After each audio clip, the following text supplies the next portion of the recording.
What up, and welcome in to a Wednesday edition of Locked On NFL. I'm James Rapien. Tony Wiggins not with me this week, but my man Tony dealing with a couple of health issues. Get well soon. He was in the hospital for a few days, released on Tuesday night. So make sure you give my guy Tony Wiggins a lot of love, and thoughts and prayers are with him as he gets back to 100%. And make sure you check him out on Locked On Jaguars, because I think he'll be able to record later this week and be back with me next week right here on a Wednesday edition of Locked On NFL. We're packed today and stacked, and I'm in my hotel room in Indianapolis because it's NFL Combine week. And, well, there's some things that I want to react to, that I want to discuss, because whether it's Tom Brady, whether it's what George Paton said about the Broncos quarterback situation, there is a lot to react to. But first, thank you so much for making us your first listen right here on Locked On NFL. You can subscribe on YouTube. Check us out wherever you get your podcast. Hit that follow button. Thank you so much for making us part of your day. And I'm James Rapien. I cover the Bengals most of the time for allbengals.com and the Locked On Bengals podcast. Been covering them for years, but also talk all things NFL every single Wednesday right here on Locked On NFL. So let's dive in, and let's start with Tom Brady and that Tom Brady situation. Retired, 44 years old. And yet I was talking to someone yesterday on Tuesday, and they were like, isn't it weird that the greatest quarterback of all time didn't have a farewell news conference? It could be, certainly could be, right? And then Bruce Arians and Jason Light, what did they say? The Bucs head coach and general manager. Basically, you always leave a key under the mat for Tom Brady. You're always going to leave a light on for Tom Brady. Of course, the door is open for Tom Brady. And to me, I think that there's a chance that Tom Brady wants to come back and wants to play. But will it be in Tampa? Does he want to play in Tampa? And that's the interesting thing about it for me, is I don't think he wants to play in Tampa Bay anymore. You know, they're set up in a division where they could probably win it. And I'm not saying he doesn't love the Tampa Bay weather by any stretch. Is this a Bruce Arians issue? And I know there's been speculation and talk about it and all of this stuff, but the Tampa roster dinged up. It's probably not going to be as good next year as it was this year, and certainly in its Super Bowl year. And Ali Marpet retired. Who knows what happens with Chris Godwin? He's coming back from an ACL. Do they keep him? Do they not? He's a free agent to be. All of these moving pieces, right? No Antonio Brown. And then the Bruce Arians factor. And so maybe Brady's like, yeah, maybe I could retire, or I'll retire and see maybe if I could force my way to where I want to go if I decide I want to play. Because I think he's, at least as of right now, probably content, right? Content with retiring. At the same time, you keep hearing the chirps, you keep hearing the murmurs, and that's the part of it that I think is interesting. And honestly, you look at it, and San Francisco keeps San Francisco. Well, what news came down on Tuesday? Jimmy Garoppolo is going to miss some time with an injury.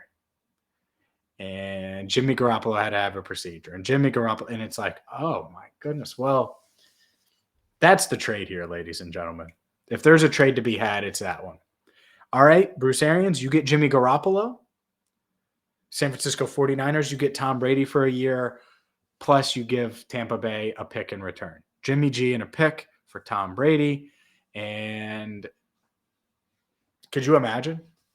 I mean, that to me, Trey Lance waits in the wings one more year, and then he takes over for Brady. Brady gets to play first the team he wanted to grow up, or he grew up rooting for, and a team that he really wanted to go to a couple of years ago when he was a free agent. And I think they picked Jimmy G over him, which is the most ridiculous thing at the time. I said it when Jimmy G, the day of the Super Bowl, when Jimmy Garoppolo was taking on Patrick Mahomes and the Chiefs, I said, look, if Tom Brady hits free agency, all of these teams should be interested. And I listed a bunch of them, and the San Francisco 49ers were certainly on that list.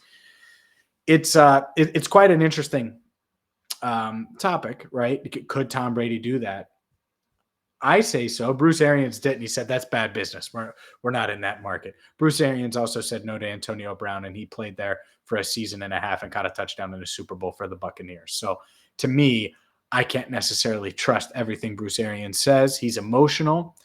He talks from, speaks from his sleeve, essentially, not knocking him. But to me, that makes a decent amount of sense. And the fact that there were rumors about Brady and Sean Payton and the Miami Dolphins wanting to grab those two guys, and obviously that didn't work, but grab those two guys, I don't know. I don't think the NFL thinks that Tom Brady is completely done yet. He might be, might not ever come back, but I don't think people are necessarily buying it. And speaking of buying, is anyone going to buy Kirk Cousins? Are you buying Kirk Cousins? We'll dive into Kirk Cousins and a team that I think has been rumored to go after, well, another quarterback that could end up with Kirk Cousins, and it might not be a bad fit. But first, I have to tell you about betonline.net, because betonline is a one-stop shop for all things betting. So whether you're looking for March, well, it's college hoops time, NBA, UFC, boxing, it's a one-stop shop. NFL draft right around the corner. betonline.net has you covered there as well. You have to get there. You have to check it out, because their interface is awesome. It's really, really easy to use. If you've never wagered before, you go there, you sign up. It's super simple. You can use your cell phone if you want. You can use an iPad, your PC, your laptop, and make sure you go there now. Check it all out. betonline.net. I use them. You should too. BetOnline, where the game starts. Let's dive into Kirk Cousins, because Kirk Cousins is an okay quarterback. He's not great, but he's not bad. Is he 15th in the league? Is he 17th in the league? Probably something in that range. Maybe you have him as high as 13, right? But he's in that range where not great, not going to carry you to a Super Bowl, but could certainly win you games and put you in position to make the playoffs. And he's not going to make a bunch of mistakes. And so when I look at the Denver Broncos and George Payton, their general manager, says, yeah, we absolutely have to upgrade at that position. That's a position we're looking at. Well, if it isn't going to be Aaron Rodgers, which has been the rumor, and they should still try to go after Aaron Rodgers, even though it feels like it's not going to happen, then, where is it? Where do they find it? And to me, I think they find a way to get a quarterback that's better than Teddy Bridgewater. I guess Jimmy Garoppolo falls under that category. I don't necessarily see that one happening, but they could. I think it's Kirk Cousins, because when you give Kirk Cousins, a quarterback who isn't like the biggest arm, but can push the ball down the field, is certainly capable of throwing for a bunch of yards and touchdowns, and you give him those receivers that they have in Denver, that to me, Jerry Jeudy on one side, you have this just trio of dynamic receivers. I like it. I think, you got Tim Patrick. It to me, it fits. It fits what Kirk Cousins would need to have success and have more than the success he's had, right? Make it to the playoffs, maybe make a run in the playoffs, which, we haven't really seen from Kirk Cousins. And, Cortland Sutton, he slipped my mind, but I love Cortland Sutton's game, right? I think those three are really, really good players. And then on injured reserve, you have the speedster and KJ Hamler. Had to find him because he's on IR. But I mean, that's four receivers. You're four deep. That's weapons. And when you have the defense that they have, and you have a pass rush, and you have good corners, and you have to go to Mile High and play in that environment, I'm not saying you're going to beat the Chiefs all the time, but you beat Patrick Mahomes and the Chiefs some of the time? I think so. So that part of it, right? Getting a quarterback that's competent enough is so huge. And I think the Broncos can do that. I think they're going to be able to find a guy like that. And maybe it is Kirk Cousins. Maybe, you have a new GM in Minnesota. You look at it, and if you get a second rounder, maybe a second and a fourth for Kirk Cousins, you take it. I would take it. I'm not in the Kirk Cousins business long term, but these two teams are different.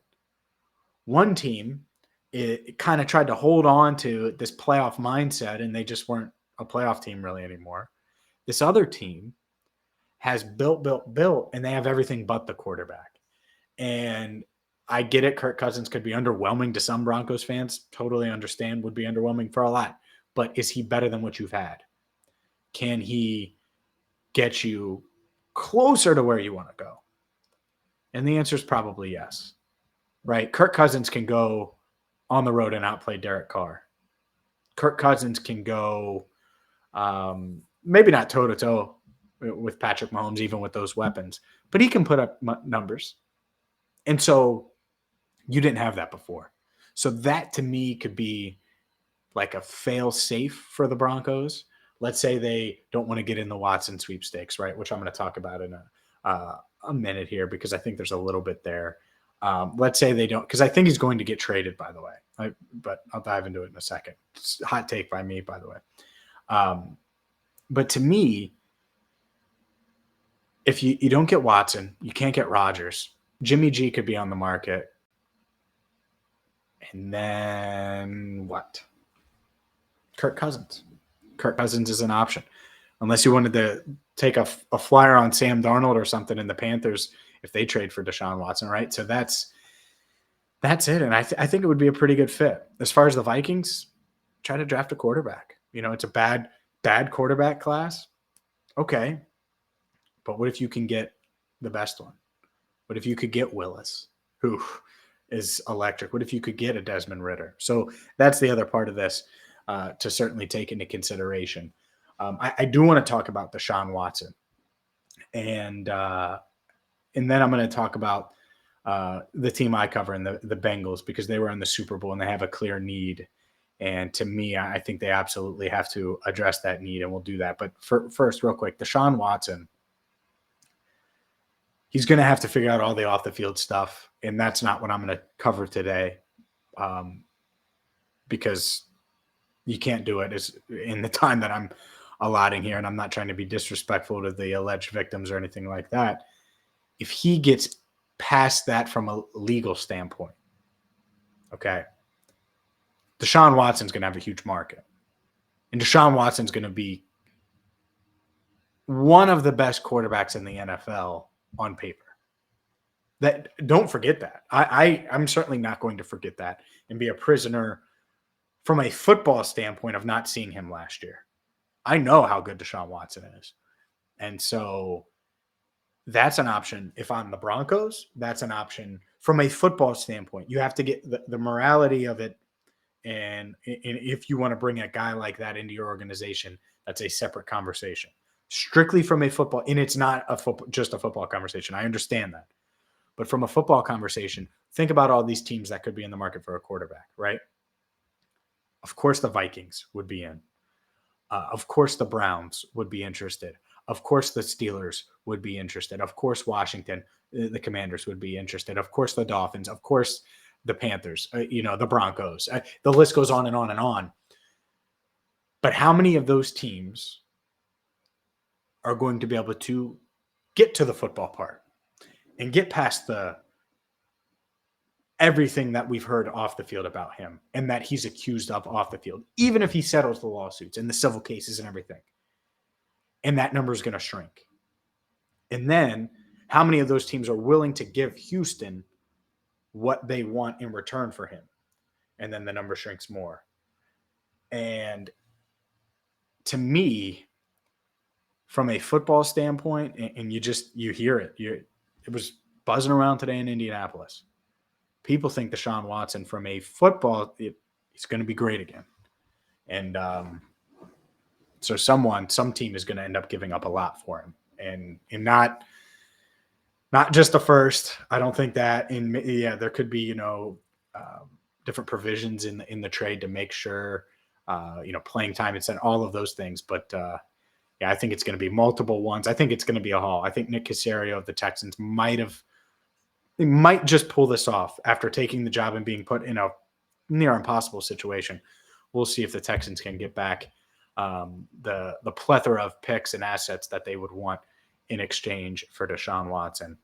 But up next, we know what the Bengals' weakness is. I'm going to discuss it. I'm going to discuss Joe Burrow and my takeaway from the NFL Combine. But first, a word from Built Bar, the number one protein bar on the planet. Built Bar. I have a Built Bar every single day. Have you heard of them? If not, it's the protein bar that tastes like a candy bar, high in protein, low in sugar, low in calories, covered in 100% chocolate. Get yours at built.com today and get 15% off using promo code LOCKED15. Again, get yours today using promo code LOCKED15 at built.com for 15% off. You're not going to regret it, so check them out right now. The number one protein bar on the planet and James Rapien's favorite protein bar, Built Bar. It's no secret, right? The Bengals have to improve and upgrade their offensive line. And the thing that they really need to take advantage of, and I've talked about this on the Locked On Bengals podcast a decent amount and on my various platforms. This is the first time in my lifetime, I'm 30, but probably in most of your lifetimes, where it could be cool to root for the Bengals because Joe Burrow's really cool. Jamar Chase has got the gritty and the swag, and you got this defense that doesn't have a star on it, but they got some swag to them, and T. Higgins is fun, and Joe Mixon's fun to root for, and Zach Taylor is a young, likable guy, and they're likable, and they're fun. But if they win, the nation's going to start to notice. And not just win, like make a Super Bowl run, then go 10-7 next year and flame out. No, they're going to have to get offensive line pieces. And if so, this team, well, they could be one of these teams that year in, year out. We mentioned with Aaron Rodgers, right, and the Packers, like if Aaron Rodgers comes back, they're Super Bowl contenders. Part of that has to do with his offensive line, Devontae Adams, the coach he has. Obviously, he's great, but there are pieces around him that put the Packers in position year in and year out, even though they haven't won one since 2010, where they're always mentioned among the Super Bowl contenders. That has never been the case for the Bengals in franchise history. Never. They've only won the division back-to-back years once in 54 seasons. They did it in 81 and 82. So to me, from a national standpoint, they have the swag. They have the quarterback that's really likable and a star. Protect him. And if they protect him, there's going to be so many young Bengals fans that are 5 and 6 and 7 years old now, 8 years from now, because they've won. And when you win, you get more fans. I'll never forget 2002. I go over to my cousin's house, and he's 8 or 10 at the time, something like that, right? 8 years old. Didn't even think he was a football fan. This dude's running around in a Tampa Bay Buccaneers shirt. Why? Because they won the Super Bowl. That matters. That stuff matters when you want to make impressions on fans. So to me, nationally, the Bengals haven't been as relevant as they've been over the past, 5 months in a long time, maybe ever when you include social media. And so they should take advantage of that because that's good business. That's smart. You lock in fans for a lifetime. If you win during their glory years, during their up-and-coming years, during their teenage years or youthful years where sports is so much fun, right? And it's different. I mean, sports hit different when you're a kid versus when you're an adult. That doesn't mean you don't love them, right? We have adults. Most of you are adults that listen to the podcast. We don't have many kids that listen to Locked On NFL. I'm not against it, by the way, but it's different when you're that age and you have a chance to reach that type of fan base. And that's why if you build a sustainable winner, that's the advantage of it versus a Tampa Bay model where it's still worth it, but they had one run and now who knows who their quarterback is. By the way, real quick before I go, and I've been all spread out, but going back, I meant to mention this in the first segment. If the Colts want to move on from Carson Wentz, you're telling me Bruce Arians isn't going to look at those physical attributes and say, I can fix him? I think that would be a possibility. So just throwing that out there. Figured I'd throw it out there because while it's wild.